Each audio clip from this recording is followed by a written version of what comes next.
विभ्यो नमो नमः।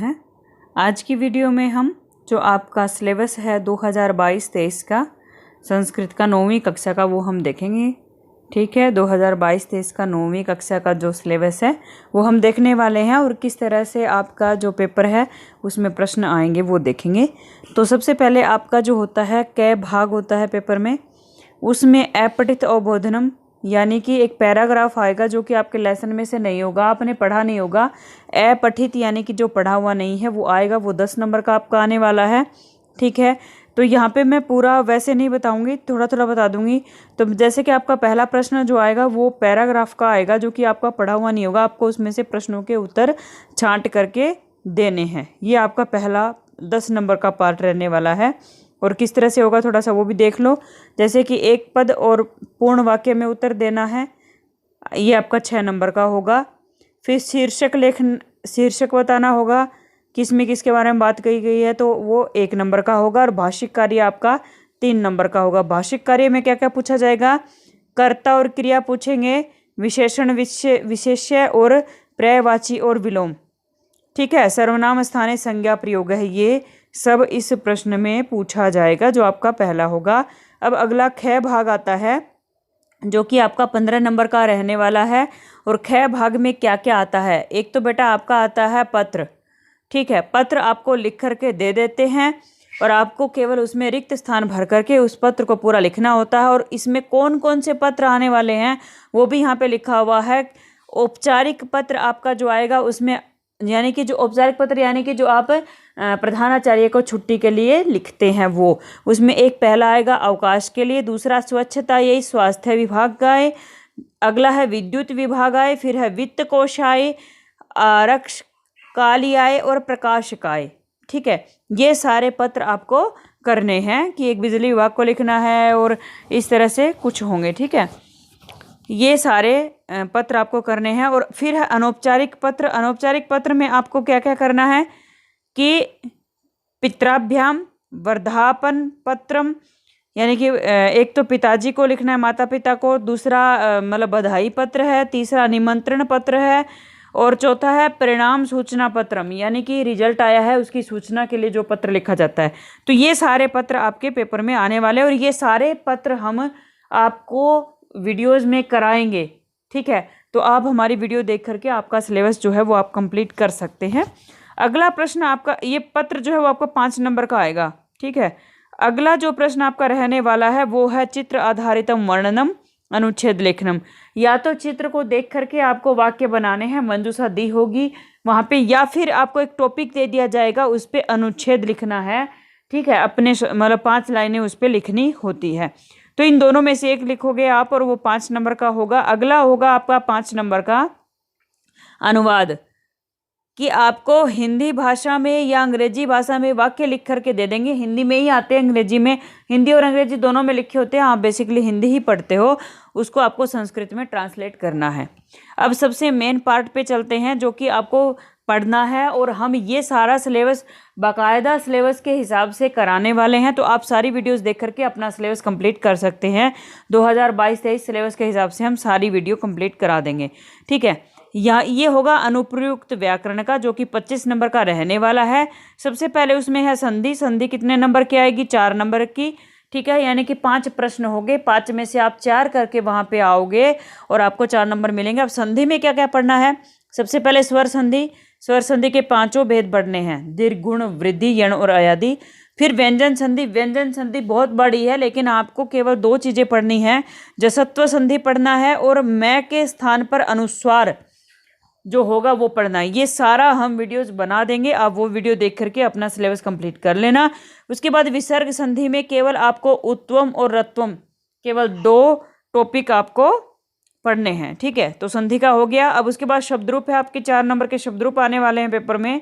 बेसिकली विभक्ति और लकार वगैरह वगैरह बताना आता है। ठीक है, 4 नंबर का ये रहेगा शब्दरूप। तो शब्दरूप जो होंगे वो कौन कौन से होंगे, अकारांत पुल्लिंग होंगे, इकारांत उकारांत, यानी कि जिनके अंत में ए है, जिनके अंत में ई है, ऊ है, री है, आ बड़ी ई, ठीक है, डबल री, हलंतः, सर्वनाम शब्द, ये सारे आएंगे। जैसे कि आपको एक बालक का शब्दरूप करना होगा, दूसरा कवि, साधु, पितृ, लता, नदी, मातृ, राजन, भवत, विद्वश और गुणीन। और ये सारे सर्वनाम शब्द तीनों लिंगों में, अस्मद, युष्मद, तत्, इदम और किम, ये सारे शब्द रूप आपको याद करने हैं। और इनके जैसे कोई भी शब्द रूप, जैसे बालकवत, इसका मतलब ये कि बालक शब्द रूप आप याद करोगे, बालक के जैसे जितने भी होंगे वो सारे आपके होंगे। जैसे बालक के जैसे राम है, ठीक है, तो मोहन है, या किसी का भी नाम हो या जिनके अंत में ए हो, तो वो सारे शब्द जो होंगे वो बालक की तरह उनका रूप चलेगा। ठीक है, तो आपको बालक का आपने याद कर लिया तो वो सारे एक तरह से आपको हो जाएंगे। आगे आपको धातु रूप करना है। धातु रूप भी आपकी 4 नंबर की रहने वाली है। और कौन कौन सी धातु करनी है वो देख लो। पठ, गम, वद, भू, क्रीड, नी, दृश, शक, ज्ञा, अस, क्री, दा, क्री, श्रु, पा, पिब, सेव, लब। और सारी की सारी 5 लकारों में याद करनी है। ठीक है, अगला है कारक। कारक में क्या करना है?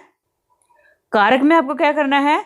बेसिकली आपको विभक्ति याद करनी है, उपपद विभक्ति बेसिकली आपको करनी है कारक में, और कुछ नहीं करना है विशेष रूप से।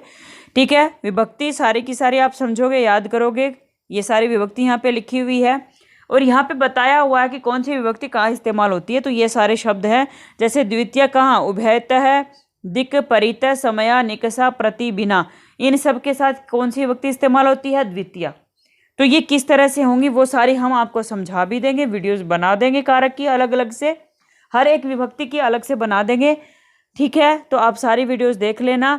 तृतीया कहाँ इस्तेमाल होगी, चतुर्थी कहाँ होगी, पंचमी कहाँ होगी, षष्ठी, सप्तमी, ये सारा आपका सिलेबस है। उसके बाद आपके प्रत्यय हैं।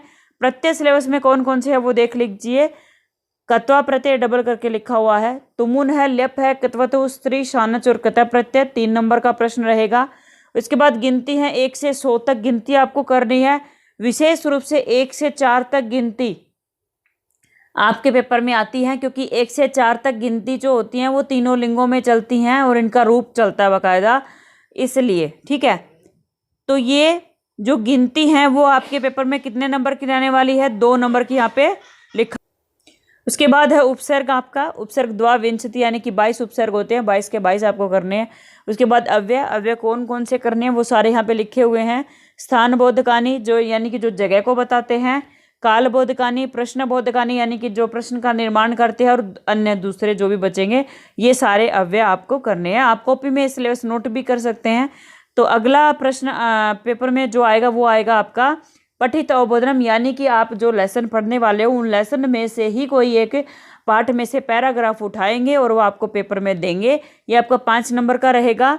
और सेम जो पहला प्रश्न था ना जिसमें पैराग्राफ आया था, प्रश्नों के उत्तर देने थे, सेम ये रहेगा, वो बिना पढ़ा हुआ होगा और ये पढ़ा हुआ पैराग्राफ आपके पेपर में आएगा, यानी कि आपके लेसन में से आएगा। और लगभग सेम यूं का यूं प्रश्न रहने वाला है जैसा कि आपका पहला प्रश्न था। अगला है प्रश्न जो आपके पेपर में आएगा वो आएगा 5 नंबर का, और ये भी पद्यांशम, यानी कि आप जितने भी पाठ पढ़ोगे उन पाठों में से जो श्लोक वाला पाठ होगा उसमें से श्लोक उठा करके आपको देंगे। पद्यांश मतलब श्लोक। ठीक है, उस श्लोक में से प्रश्नों के उत्तर आपको देने होंगे। ठीक है, सेम जिस तरह से आप पैराग्राफ का देते हो। अगला प्रश्न है आपका नाट्यांश, यानी कि जो लेसन आप पढ़ोगे उनमें से कोई एक लेसन जो होगा वो एक नाटक होगा, और उस नाटक के प्रश्नों का उत्तर आपको पैराग्राफ को पढ़ के देना होगा। ये भी सेम 5 नंबर का रहने वाला है। आगे आपको क्या क्या करना है वो आप देख लीजिए फटाफट से। इसमें आपको प्रश्न निर्माण का प्रश्न आएगा एक, तो जो कि 5 नंबर का आएगा, यानी कि प्रश्न निर्माण आपको करना होगा। उसके बाद आपका आएगा अन्वय या भावार्थ लेखन। ठीक है, ये 2 नंबर का आएगा पेपर में। उसके बाद है घटना क्रमानुसारम कथा लेखनम, यानी कि जितने भी आप पाठ पढ़ोगे उनमें से कोई एक पाठ जो कहानी होगा। ठीक है, वो पाठ में से कुछ लाइनें छांट करके आपको पेपर में देंगे और उन लाइनों को आपको क्रम से सेट करना होगा। ये 4 नंबर का रहेगा। ठीक है, उसके बाद है 19वां प्रश्न जो आपके पेपर में आएगा वो आएगा कि एक तो प्रसंग अनुसारम अर्थ चयनम, यानी कि शब्दार्थ एक तरह से समझ लो, और शब्दानाम अर्थ सह मेलनम, और उनका अर्थ दिया होगा शब्दों का तो उसके साथ आपको मिलान करना होगा। ये भी आपका 2-2 नंबर के दोनों रहने वाले हैं। ठीक है, अर्थ चयन और शब्दों का अर्थ। ठीक है, उसके बाद आपका मेनली क्या होता है कि आपके लेसन कौन कौन से आने वाले हैं। आप लेसन को देख लो कौन कौन से लेसन आपके पेपर में आएंगे। तो यहाँ पे लेसन लिखे हुए हैं। पहला पाठ है आपका भारतीय वसंत गीति, दूसरा है स्वर्ण काका है, तीसरा है गोदोहनम। चौथा पाठ आपके सिलेबस में नहीं आ रहा है। पांचवा पाठ है सुक्ति मुक्तिकम, छठा है भ्रांतो बाल है, सातवां और आठवां जो है वो भी आपके सिलेबस में नहीं है। नौवां आएगा, छठे के बाद सीधा नौवां है। नौवां है सिक्ता सेतु, 10वां है जटायो शौर्यम, 11वां है पर्यावरणम और 12वां है वांगमन है प्राण स्वरूपम। ये पूरे साल का सिलेबस है। और जब आपका सिलेबस जो आएगा सेमेस्टर के हिसाब से, तो ये पूरे चांस है कि इनमें से आधे लेसन आपके रहने वाले, और मैक्सिमम जो रहेगा वो ये रहेगा कि शुरू के 6 पाठ शायद आपके फर्स्ट सेमेस्टर में होंगे और बाद के जो पाठ होंगे वो दूसरे में, या फिर शुरू के 5 रह जाएंगे और बाद के 5 जो हैं वो आपके सेकंड सेमेस्टर में रहेंगे। 5 इस तरह से करके इनको 5-5 करके बांट देंगे, ठीक है।